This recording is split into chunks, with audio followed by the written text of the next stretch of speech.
Yo, what's going on, guys? It is non-reality, and in today's video I'm making a guide on the guaranteed pen Jetina accessory. We can now get two of them as of the recent update, and this is a huge change, especially for newer players that want to get a little bit more AP but don't want to spend like 50 to 60 bill on a really expensive accessory.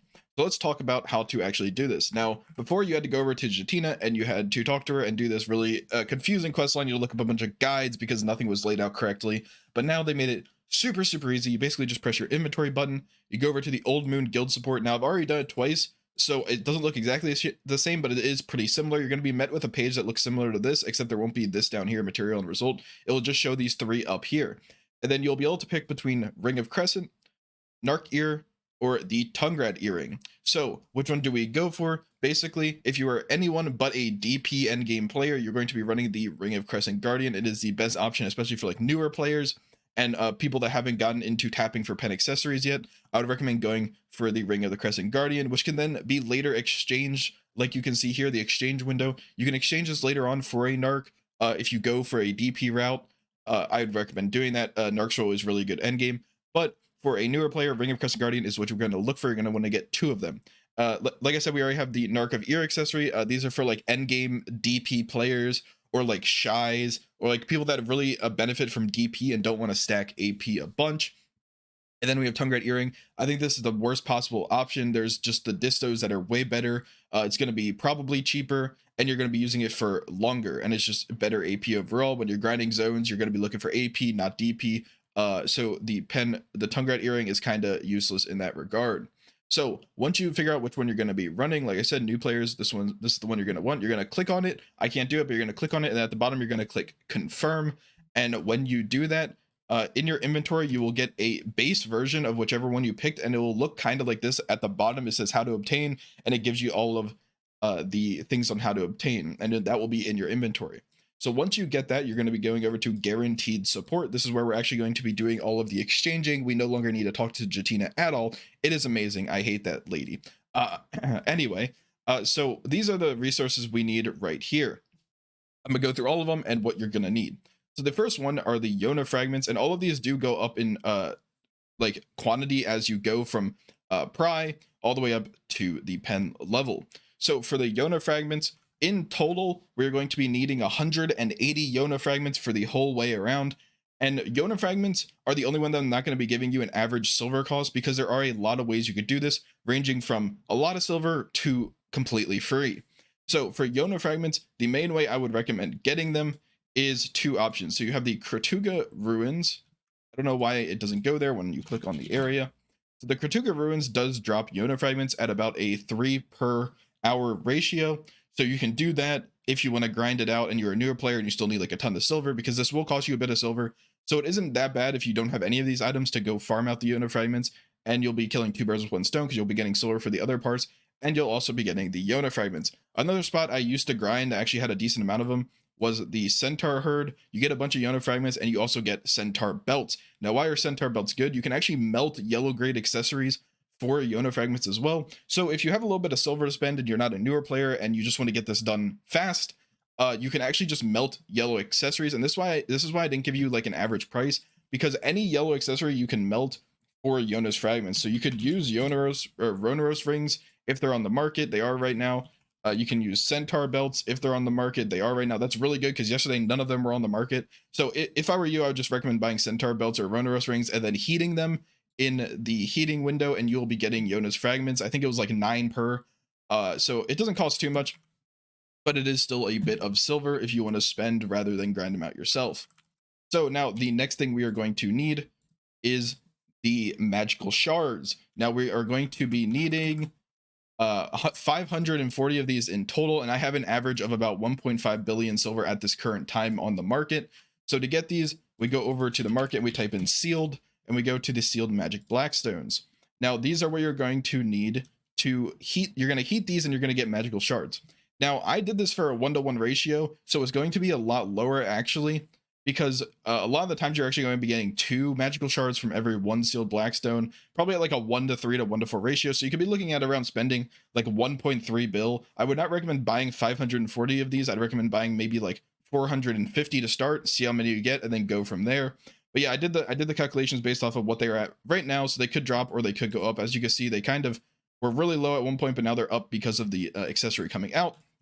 So yeah, like I said, you're going to be needing 540 of those at an average cost of about 1.5 bill. So the next thing you're going to be needing are the Blackstone Weapons. Now, right now, this is probably the hardest thing to get because they are completely sold out.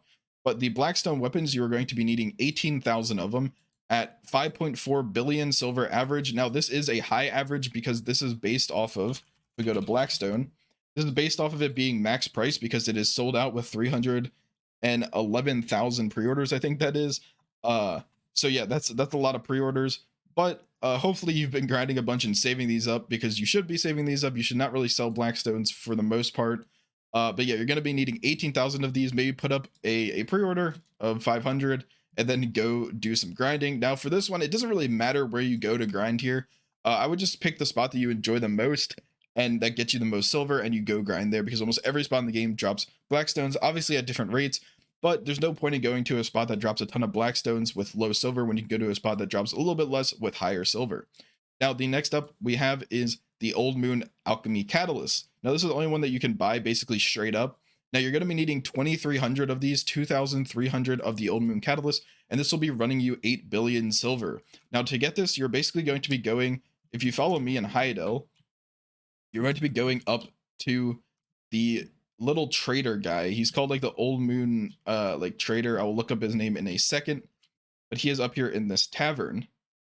We go in here, the Old Moon Manager. So if you type in on the search area Old Moon Manager, and you can see the managers in every city as long as you've talked to them before. If you haven't, it says undiscovered NPC. But if you talk to him and you go to shop, you can then buy the Old Moon Catalyst for 3.5 mil each. Like I said, that's going to be costing you about 8 billion silver, or not about, that is 8 billion silver straight up to buy all of the ones you're going to be needing for the accessory. And then last but not least, we have just the Narc. This is the one that they give you, like I said from earlier, from clicking confirm. You don't actually need any Narcs at all. And basically, now, once you have everything, we're going to be talking about how to do this because this confused me for like half a second. Basically, you're going to move this window over here. You're going to click I, and you're going to have everything in your inventory. Now, let's say I wanted to use Blackstones. I don't have any in my inventory. Let's just say these Caphras are the Blackstone. Basically, I would take it, I would drag it over to the Blackstone and click on it, and then it will bring up a pop-up window that basically says, do you want to use 500 out of 500? You click yes, and then it will go into that slot. And you're going to do that for everything. And I would recommend starting at the bottom and just working your way up because you can't put like the Narc accessory in first. You have to start down here, put those in, those in, those in, those in. And then once you're done, you will click confirm and it will make the pry. And then you just repeat, you do it again, again, again, again, until you get to the very end, and you will get yourself a pen accessory. And that's basically all you have to do to get the pen accessory. Now, in total, this is basically going to be around, I like to say 15 bill, because right now it's on like the very, very high end. I'd say 15 bill total is a good estimate of how much you're going to spend overall for an accessory. And if we look at crescent rings on the market, right here, 29 bill, 30 bill, and this is super low because of the guaranteed accessories coming out. No one's selling like rings right now because there's no point in selling them. But if you look up earlier, they were 60 bill. Obviously, this is always going to rebound later on. You know, it might take a year, it might take 2 years. This is going to end up rebounding. So it is always cheaper just to make the guaranteed pen accessories. And even at this point, even at a super low end, it is still 2 times more expensive than just making the guaranteed accessory. So it is really good to make, and I'd recommend working towards it as a newer player, or if you just haven't gotten it, even if you're an endgame player, and let's say you have 2 pen ruin rings and you have 2 distos, maybe grab yourself 2 narcs for the swaps. It's always good to have narc swaps and at the end game. But yeah, then other than that, the only thing we have to touch on real quick is the exchange. Basically, how this works is you basically pick whichever one you want. Let's say I didn't want this narc anymore. You put it in your inventory. You make sure it doesn't have a cup on it because I put a cup on it. You basically put it in the material window, and then you pick whichever one you want, and you can exchange it 4 times for free. And then after that, there will be a small silver cost to exchange it. But like I said, I wouldn't really see a reason to exchange it after, you know, you might exchange it from a crescent to a narc, but I would never exchange it from a narc to anything else. But yeah, I hope this video did help you guys, you know, figure out how that Jetina thing works. It is pretty simple. But yeah, if you guys did like this video, make sure to like, comment, and subscribe, and I'll see you guys in the next one. Peace.